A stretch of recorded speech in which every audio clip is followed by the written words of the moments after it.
Coming up on Full Sail Live, the replay rules are expanding in the NFL next season.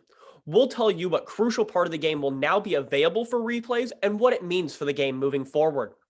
Then we'll discuss how one big name NFL player has called it quits after last year and how another player has actually been cut from his team just days before the start of next season. Later in the show, we'll talk about the LA Clippers' league-altering moves and what it means for them and the rest of the teams going into the upcoming playing year. Welcome in, everyone, to Full Sail Live. It's me again, your favorite Oregon native, Dylan Foster.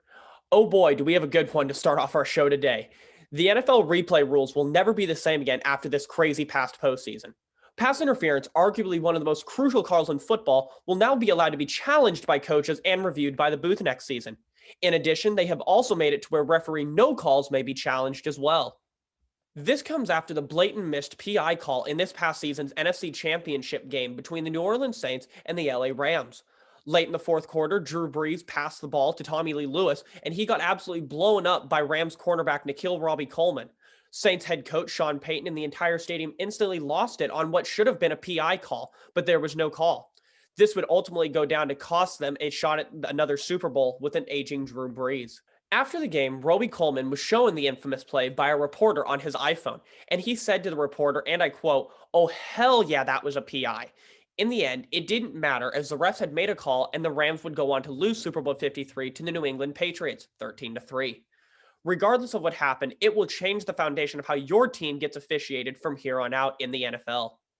Sticking with football, we've recently been informed that Panthers star linebacker Luke Kuechly is retiring from the NFL. He cited previous concussions as to why he was making the hard decision to leave the game so early in his star-studded career.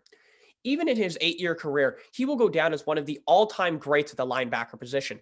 His grit and sheer IQ of the game was up there with greats such as Terrell Suggs, DeMarcus Ware, and Brian Urlacher. Kuechly will be missed from the sport, and any diehard football fan will never forget the presence he had on that field. And one more story before we go. It has been announced that Raiders' new star wide receiver Antonio Brown, who signed with the team this offseason, has just been released 2 days prior to the new season. Brown, who seemed to struggle keeping his personal life drama out of football, and saying on social media that he even wanted to be released from the team, will be cut once all the I's are dotted and the T's are crossed. He will become a free agent and able to sign with any team he chooses this season. Coming up next, we'll talk about the major moves the LA Clippers have made this offseason and what it means for the rest of the league.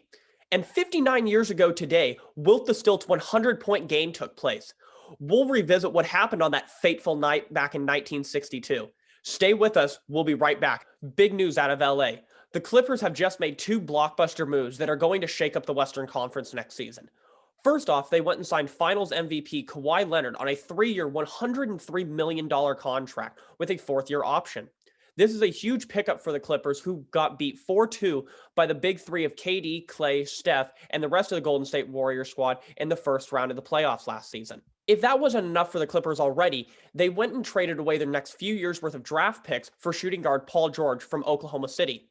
The Thunder will acquire guard Shai Gilgeous-Alexander, forward Danilo Gallinari, and the Clippers' first-round picks from 2021 to 2026. No trade has ever been done like this in the NBA before. The Clippers have traded away their future to win now. So if they don't win a title or two in that time, this could go down as one of the worst trades in NBA history. Wilt Chamberlain's name will be synonymous with one event, the 100-point game, which is a record that may never be broken. One of the highlights of this game was that he made 28 of 32 free throws. He actually would end up having a worse career free throw average than Shaq. Yes, the dude we make fun of because players would play hack-a-Shaq had a better chance of making a free throw than Wilt did. At the end of the day, though, Wilt was a man amongst boys, and he got the job done and cemented his name in the history books for eternity. Coming up, we'll have Saints head coach Sean Payton joining us to discuss the new rule change involving pass interference and what he thinks it will do in future years for the NFL. Don't go away. We'll be right back. It's all that and more on the one and only Full Sail Live.